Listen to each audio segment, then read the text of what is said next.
Hi అండి, నమస్తే. Welcome to దిపుతో దోస్తి.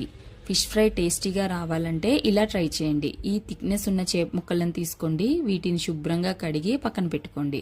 ఇప్పుడు ఒక బౌల్లో 2 స్పూన్ల కారం, కాస్త పసుపు, తగినంత ఉప్పు, 1 స్పూన్ గరం మసాలా, అలాగే అల్లం వెల్లుల్లి పేస్టు, 1 స్పూన్ కార్న్ఫ్లోరు, అలాగే కొద్దిగా నిమ్మరసం, కాస్త నూనె, అలాగే కొద్దిగా నీళ్లు వేసి ఇలా పేస్ట్లా కలుపుకోండి. ఇప్పుడు ఈ పేస్ట్ అంతటిని కూడా చక్కగా చేప ముక్కలకి 2 వైపులా కూడా బాగా మసాలా అంతా కూడా పట్టించండి. ఇలా పట్టించిన తర్వాత ఒక అరగంట పాటు వీటిని ఫ్రిడ్జ్లో పెట్టుకుని ఆ తర్వాత తీసుకుని డీప్ ఫ్రై అవసరం లేదండి, షాలో ఫ్రైకి సరిపడంత ఆయిల్ వేసుకుని వీటిని ఫ్రై చేసుకుంటే అద్భుతంగా ఉండే చేపల ఫ్రై రెడీ అయిపోతుంది. వీడియో నచ్చినట్లయితే లైక్ చేయండి, షేర్ చేయండి.